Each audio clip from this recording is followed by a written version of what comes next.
Okay. Whew, came to me. I told you I'm working, dude. I'm really, really working on this. Ladies and gentlemen, I'm terrible at names, but what I'm trying to do here lately is when I'm reading and I see names that I need to remember, especially now with this draft stuff coming up, I'm like repeating them over and over and over again to try to make sure it sinks in even before I start reading about them so I can try to remember them better. So I'm trying for you guys. So everyone that's out there listening to this podcast, like, damn, that Big Mike is a damn idiot.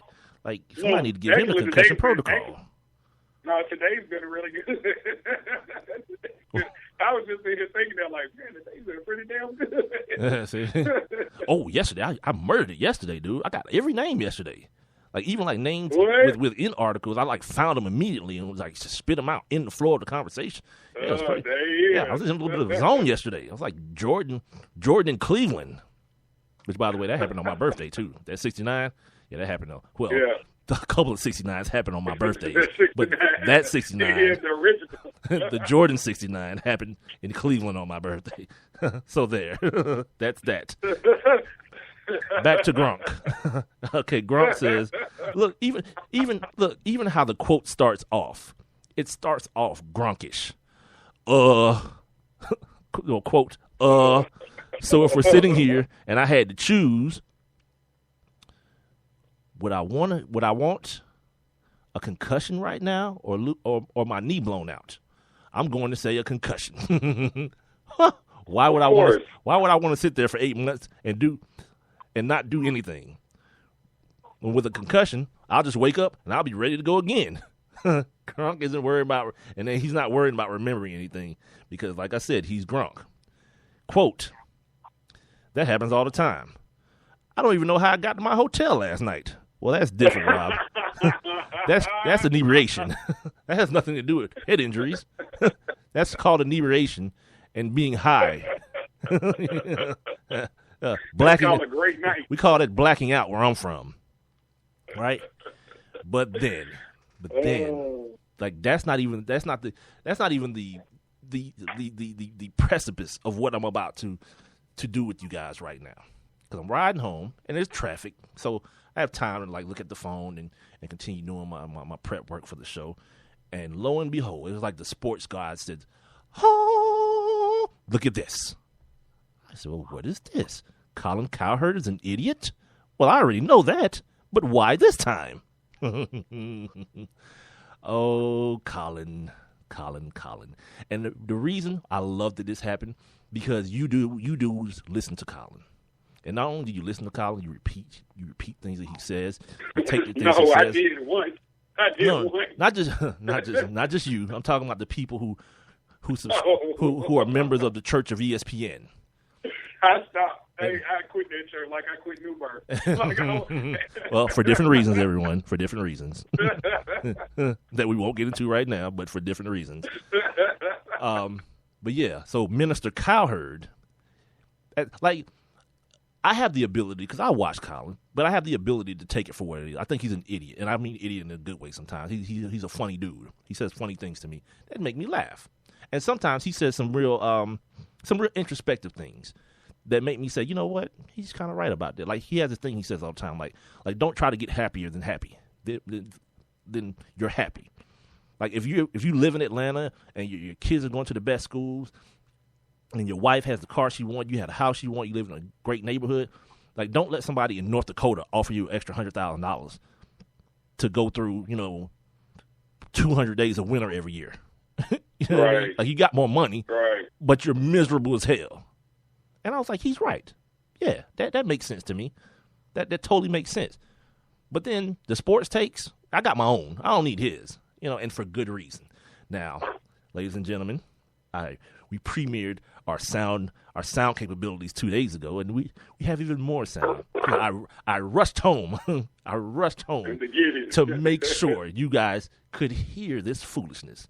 So here's the first thing that came out of his mouth pertaining to what I just read you guys from Rob Gronkowski's interview with CBS Sports. Right now in America, the knives are being sharpened, the teeth are being sharpened against the NFL for concussions, yet soccer's got all sorts of concussions, so does cheerleading and cycling, so does lacrosse, but it's like the only football players get concussion. The narrative far outweighs the data. It's outrageous. You are wrong. What you're doing is perpetuating the wrong narrative. The narrative that I talked about a week ago, or was it this week? No, it was this week, Monday, when we had the conversation about the Outside the Lines piece about the hockey helmets. And what did I mention? Right. The NFL is gathering up their soldiers. Because for everyone who thought that Chris Borland thing was just like, oh, whatever, that's no big deal. Whatever, the NFL don't think so. Because now they've got ESPN and my man Bob Lee saying, wait a minute, the NFL is not that bad. Look at hockey. Look how bad hockey is. Now you got Colin saying, look at all these other sports, soccer and all these other sports, they get concussions too. I'm going to repeat this again. I'm going to say it as many times as I can for as many people that can hear me hear it. The narrative is not about concussions. Not as far as the NFL is concerned. The actual issue from the very, very, very top was the fact that these guys were getting concussions and the NFL lied. They had information that said these things could cause long-term problems. And the NFL told these guys, no, it won't. Get back in the football game. That's what it is. There it is. Right. There it is. How many fingers I got up? Get in there. That's what it is. Yeah.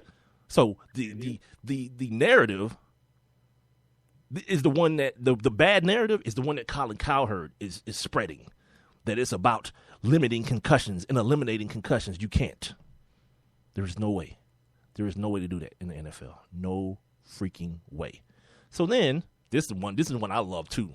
When guys who are in the media refer to everyone else that does the same job they do as the media instead of us. Yeah. Right. You know it's going bad. So here's what he says the media is doing. Not him, the media. If as many people got CTE as writers told you, the whole league would have it. They don't. So Gronk came out and he said, What? What is he talking? Rob, tell the people how you determine if someone has CTE. Say what now? Tell the people how CTE is determined. How it's diagnosed. How is concussion diagnosed? No, not concussion. CTE. When you die.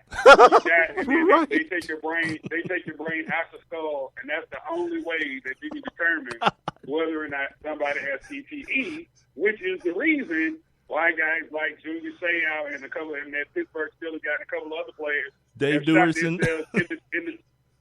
in the chest.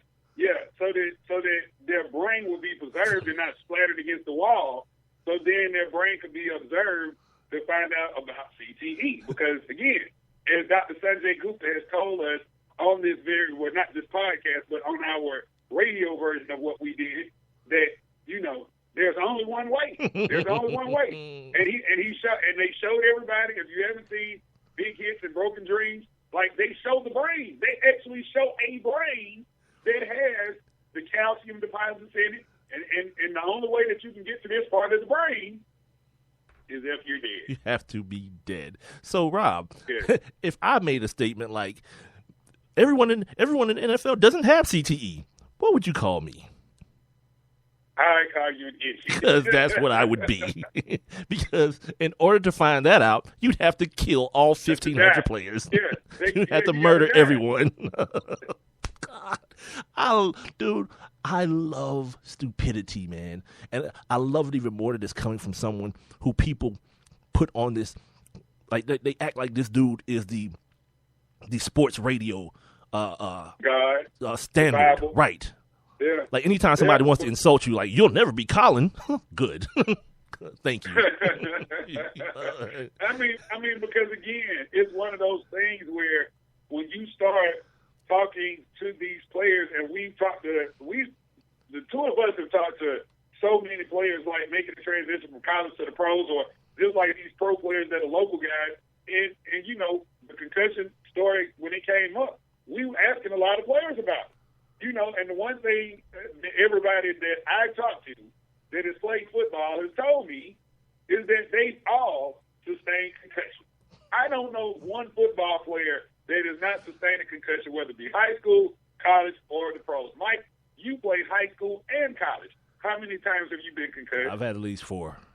I've had at least 4 See what between I'm two, at the see very what I'm least. saying? And if you want the doctor of CT, or the I guess you would call him the creator of CTE, the guy who founded the term, Dr. Bennett Right. Omalu. They asked him. He's a doctor. He's the dude who discovered it. And to give you a little bit of background, he's from Africa and knows nothing about football. Knows nothing about football. He just saw this dude on his table dead, looked at his brain and was like, something's wrong here. Why does this dude's brain look like this? And then he did what smart people do. He went into research mode and to find out, what does this guy do? Why does his brain look like this? And then he got other guys who did the same thing, play football, and looked at their brain. So when they asked Dr. Bennett Omalu to give a percentage of, how many guys you think in the NFL are eventually going to have some sort of tau deposits in their brains and evidence of CTE. He said all of them, and didn't hesitate either. All of them. So, but then to go a step further, when he initially looked at the brain, he thought on his initial thought when he saw the brain, what he said was he thought it was somebody that had been involved in some kind of severe head trauma accident, right, or a professional boxer, somebody that takes blows to the head for a living. The damn football and player. it's either. Well, the violent collision thing, yeah. I mean, but like I say, one day when when the dust settles, everybody that has ever taken the stance that the NFL is safer than ever, and they're going to look like some idiots, man. Yeah, they're going to look like some real idiots. You don't want to be on the wrong side of this one. So my whole point in mentioning Dr. Bennett Omalu, like if I had the choice, if I had him and Colin Cowherd standing in front of me and someone said, you got to believe one of these dudes about concussions, guess who I'm not picking? Yeah, not the dude that talks about sports for a living. I'm going to talk about the dude who discovered it. Yeah, him, the dude who writes medical research papers, that guy, and gets them published. Him, I'm going to believe him when he says all of these dudes, because all of them get hit in the head. Oh, so Colin goes on to talk about guys like Troy Aikman and Steve Young, and this is what he says about those guys. Have you ever thought about this? The best football broadcasters, all multiple concussion guys. Do they have a better life? Yeah, they do, but it ain't over yet. You understand what I'm saying? It ain't over. You don't know when this stuff is gonna kick in, or if it's gonna kick in. Because one of the things that he happens to kind of skim over is it's not just the head injuries. It's not just the CTE. It's the other things that happen around it. It's the change of your lifestyle, the things that cause you to go into depression. You're more susceptible to depression based on the CTE. But Troy Aikman and Steve Young are two dudes that are making plenty of money. And they're still stimulated because they're around what they love to do. And they're doing something that keeps their minds active. Like if you've ever seen, I forgot what it was. It may have been Real Sports. It was Real Sports on Troy Aikman. HBO Go. If you got it, holler at it. It's the Real Sports on Troy Aikman. And Joe Buck is talking about how meticulous Troy Aikman's notes are for every game. It's like something out of Rain Man. And you can tell why. Because he don't want to leave anything to chance to his own memory. Because he know. Right. Yeah. Right. He got his head bounced up off turf a lot of times. Like the last one that made him retire, that LeVar Arrington hit, I still remember it. On the sideline, LeVar left his feet from probably 10 yards away and just flew into this dude like a superhero and knocked that ass out for the last time. I remember the Steve Young. You remember the Steve Young hit? Yeah. Who did it? I remember a lot of them hits. Who was it? I don't remember who hit him, but I remember. It was Aeneas Williams, the corner from he ended up playing with Arizona. Right, he was with Arizona then, but he ended up playing with St. Louis. But he was with Arizona then. Came off the corner clean, and Steve Young didn't even see him. And he ate lunch that day. And Steve Young was gone to November, out of here. That's how who was that? Joe Montana got destroyed that year for the 49ers, but he came back though. Yeah. He got destroyed though. So he got destroyed. Yeah, dudes used to eat your lunch back in the day. Like it's way different now. Like they gotta lay you down